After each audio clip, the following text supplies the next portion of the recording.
Boa tarde a todos. Espero que todos estejam bem, certo? Vamos continuar com os cuidados preventivos, os cuidados de higienização das mãos, cuidado de evitar aglomeração de pessoas, cuidado de aproveitar bem esse tempo útil que nós estamos tendo, certo?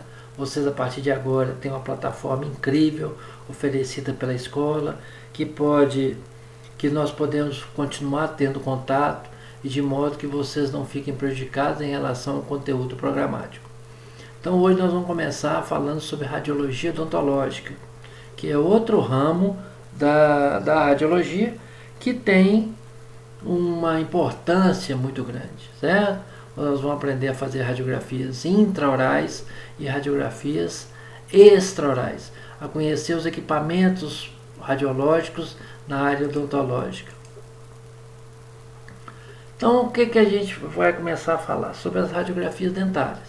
Elas têm uma importância muito grande, pois podem examinar o osso adjacente, a raiz dos dentes, se os dentes estão irrompidos, e assim como as áreas de contato entre os dentes, que pode acontecer muito bem alguma cárie entre os dentes.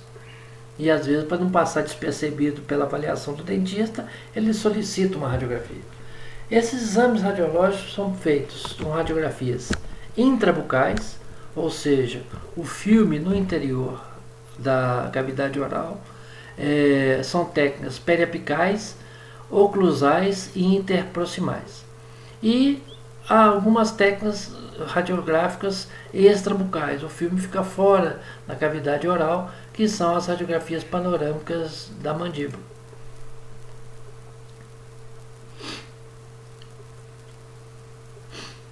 As finalidades de uma radiografia dentária são várias. Nós vamos enumerar algumas aqui. Pequena área de cárie nos dentes, embaixo das restaurações. Alterações no osso, igual nós estamos vendo aqui, um cisto propriamente próximo da raiz desse dente. Uma fratura radicular, uma fratura da raiz desse dente incisivo aqui. Outra área de reabsorção óssea aqui, uma lesão periodontal, dentes inclusos, que é o famoso dente de siso, né? E uma área cística aqui, na mandíbula, no ramo da mandíbula aqui. Isso tudo visto através de uma radiografia odontológica de boa qualidade. Algumas cáries passam despercebidas entre os dentistas. Então essa cáriezinha aqui está entre os dentes, muito pequena. Essa aqui uma infiltração abaixo da restauração, que se não fosse pela radiografia, talvez passaria despercebido. Um cisto, que na avaliação, no exame físico às vezes não aparece, é mais no exame radiológico. E nós vamos falar sobre os aparelhos de radiologia propriamente dito, que fazem radiografias intrabucais. Eles são muito parecidos, certo? A característica deles é muito parecidas. Alguns são fixos, outros móveis. Agora tem uma coisa que saiu no mercado tem pouco tempo. O raio-x portátil. Ele pode ser manipulado pela mão mesmo, você segura ele com a mão, próximo daquela região que você está querendo radiografar. Então ele é muito usado em consultórios que fazem alguma cirurgia odontológica e também na radiologia odontológica e radiologia médica veterinária.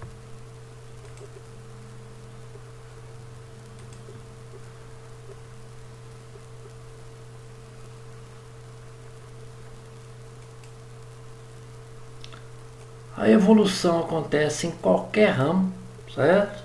Ainda mais na área da radiologia, que é uma área tecnológica. Então nós temos aqui antigamente como é que eram os aparelhos, eram até feios, né? Propriamente dito, tinha um aspecto horroroso. Hoje em dia não, o aparelho ele é totalmente computadorizado, ele é transistorizado, Então, essa mesa de comando, que era enorme, um transformador enorme, se transformou o quê? Numa mesinha de comando pequena, minúscula. Uma ampola de raio-x que era gigantesca, ao que ela se resumiu hoje em dia? Em coisas... Então, quer dizer, a evolução mecânica e tecnológica ela é galopante em qualquer ramo da radiologia.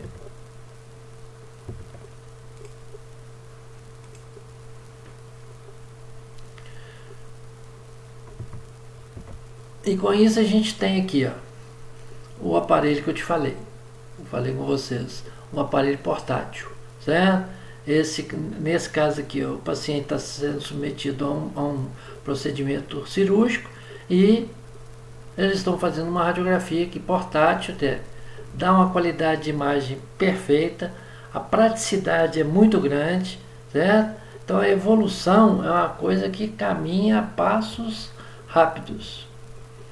E aqui está ele aqui, ó, um aparelho de raio-x portátil. Depois vocês vão ter o prazer de ler isso aí certinho, como é que é o funcionamento. Ele é muito utilizado também na área veterinária, certo? Que ele é fácil de ser transportado e fácil de ser utilizado.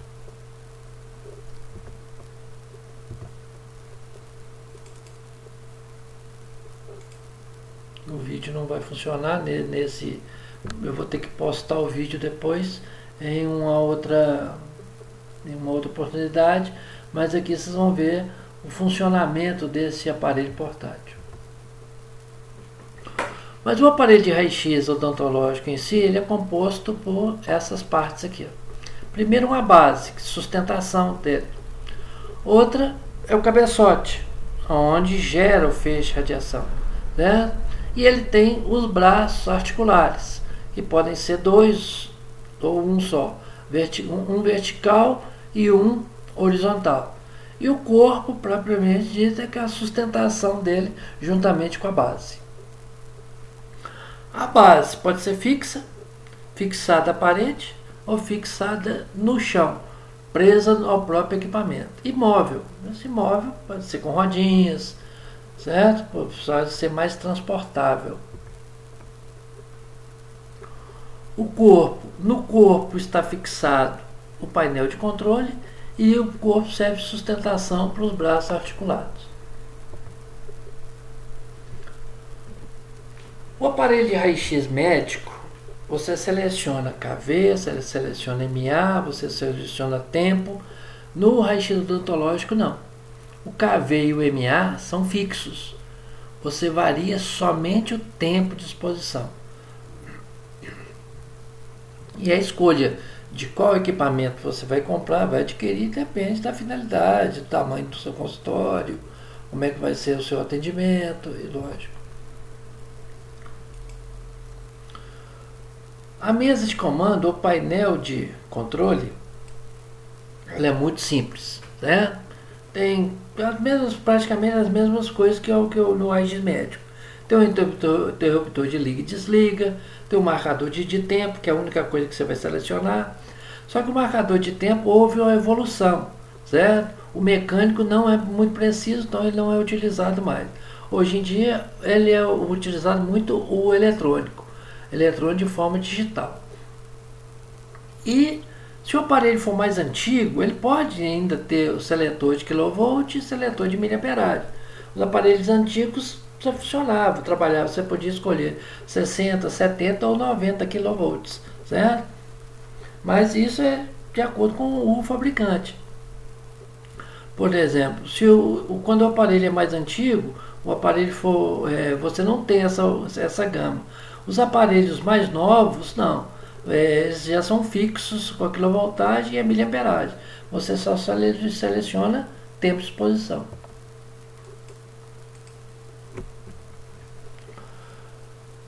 No painel de controle também você tem onde você dispara.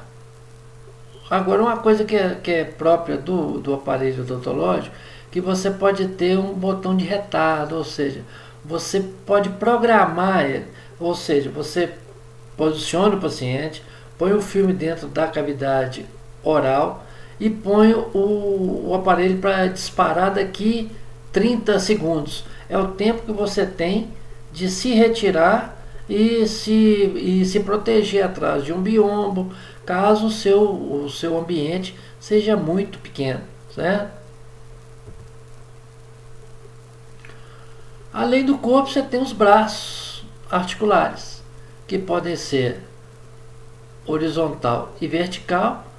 Então, conforme o equipamento, você tem esses braços que dão mobilidade ao cabeçote, fazendo que o paciente fique sentado e você gire com o cabeçote ao redor desse paciente, para que você atinja tanto a arcada dentária do lado direito quanto do lado esquerdo.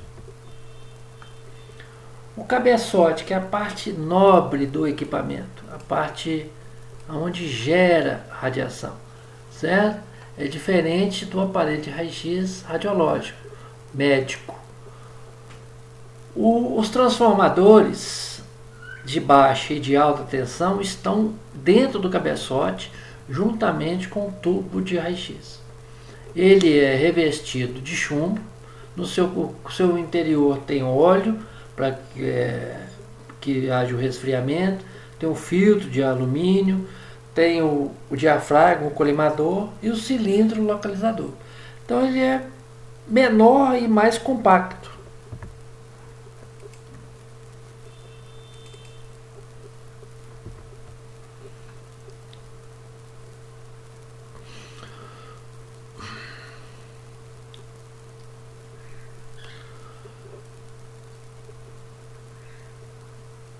Como eu falei, dentro do cabeçote, além do tubo, tem os transformadores, a ampola, e você possui os diafragmas. O diafragma é o limitador de campo.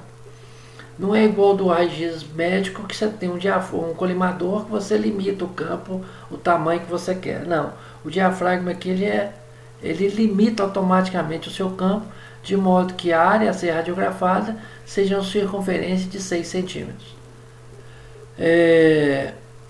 O cabeçote também possui uma indicação indicando onde é que é o ponto focal dele, para que você tenha uma noção exata da distância foco-filme.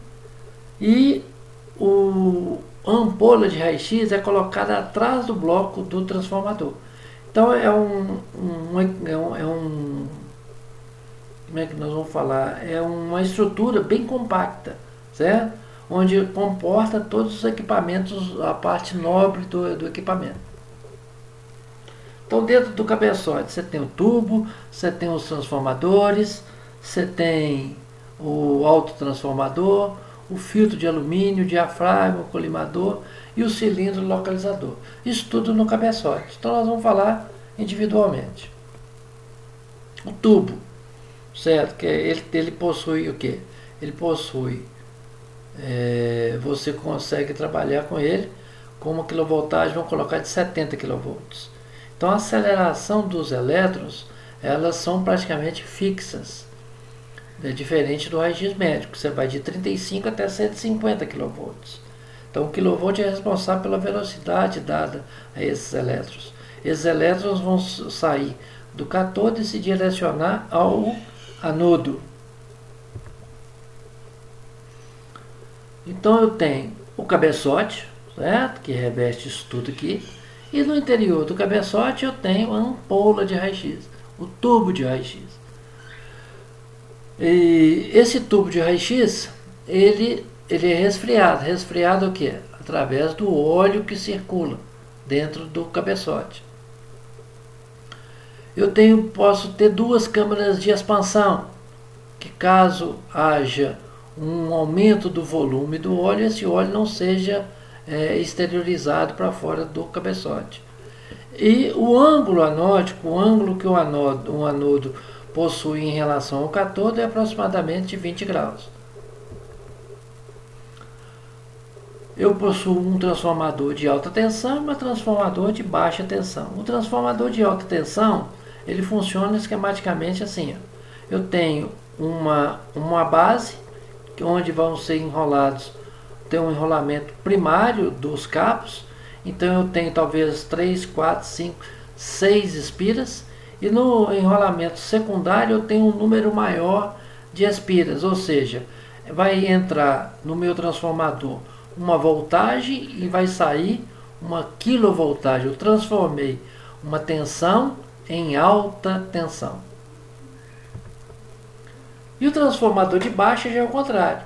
No transformador de baixa, eu tenho uma grande corrente elétrica entrando, eu tenho uma amperagem entrando, e no meu enrolamento secundário eu tenho menos espiras, eu tenho na saída eu tenho miliamperagem, ou seja, a milésima parte de 1 ampere, porque tanto o aparelho de raio-x médico ou odontológico trabalha com miliamperagem, que vai atuar no aquecimento do filamento e na liberação dos elétrons.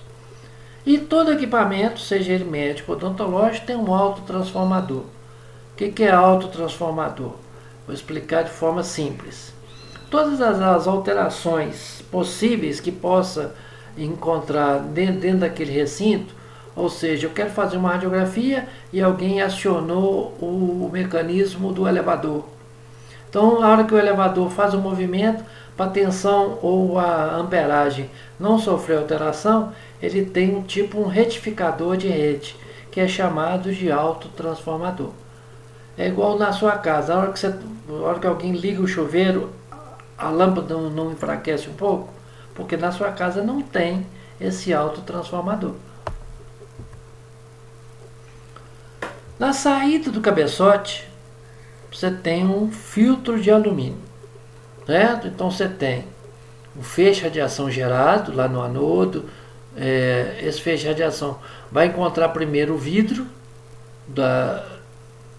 do tubo, vai encontrar o óleo e no final vai encontrar ainda um filtro de alumínio.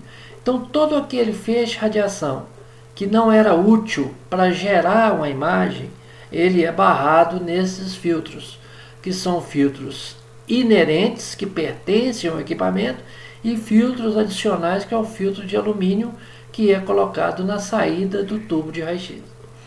Evita que o feixe de radiação de baixa energia, que vai contribuir só que para aumentar a dose de entrada na pele do paciente. O diafragma é diferente, não é luminoso, ele é um diafragma fixo, certo?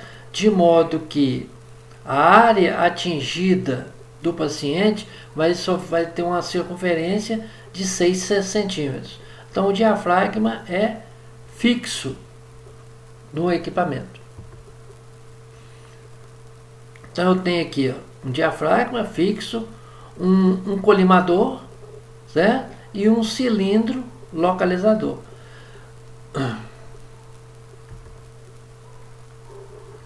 Sendo que, quando eu quero fazer uma radiografia, utilizando a técnica da bissetriz, uma radiografia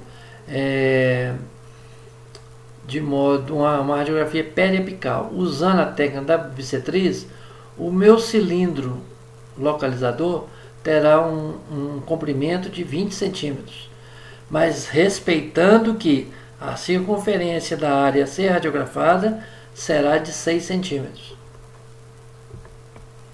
E quando eu uso a técnica do paralelismo, ou seja, uma radiografia intrabucal, usando a técnica do paralelismo, o meu cilindro ele é maior.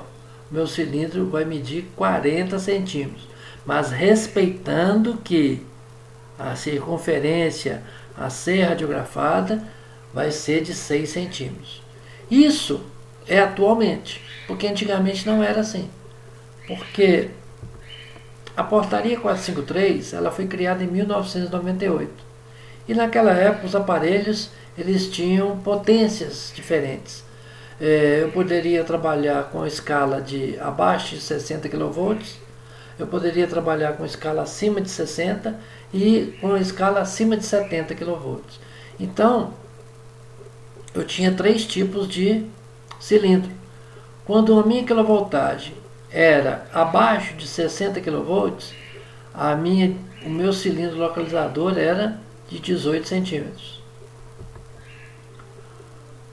Quando a minha quilovoltagem era entre 60 e 70, ou seja, eu tinha mais poder de penetração, a minha ampola poderia ficar mais distante um pouco.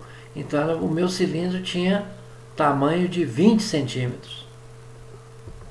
E quando o meu aparelho trabalhava com quilovoltagem acima de 70 kV, o meu cilindro de extensão, o meu cilindro localizador, tinha o tamanho de 24 centímetros.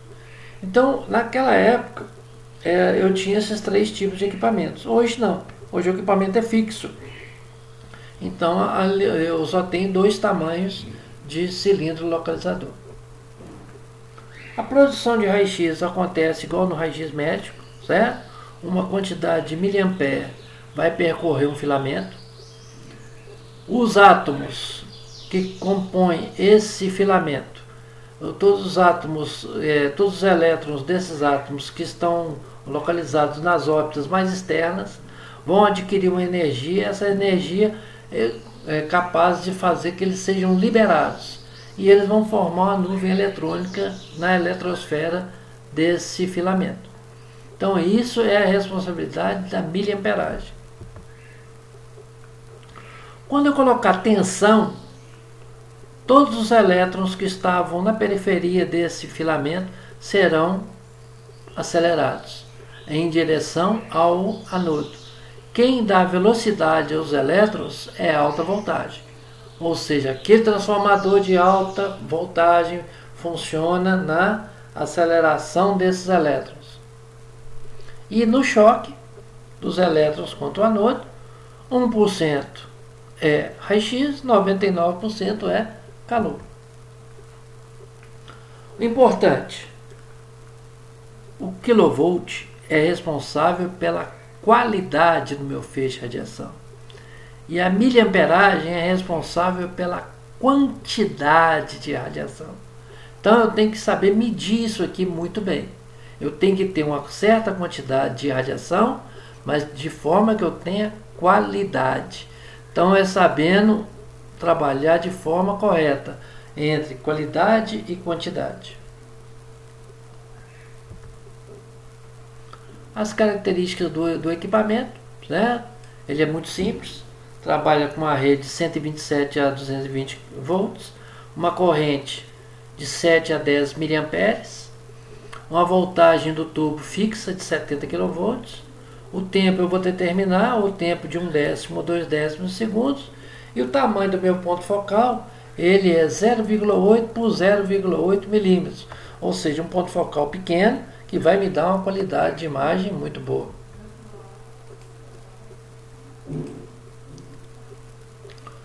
Todo equipamento, você quer aumentar a durabilidade dele, você tem que ter cuidado, certo? Evitar deslocamentos, evitar pancadas, limpar periodicamente. Se notou que está vazando óleo, interrompe o funcionamento, não continua trabalhando. Siga as instruções do fabricante e nunca faça disparos seguidos. Sempre respeite um intervalo de tempo entre um disparo e o outro, no mínimo 2 vezes ao tempo de exposição usado. E periodicamente uma manutenção preventiva. E todo cuidado é pouco, para que você tenha um equipamento que você possa trabalhar com ele durante muito tempo.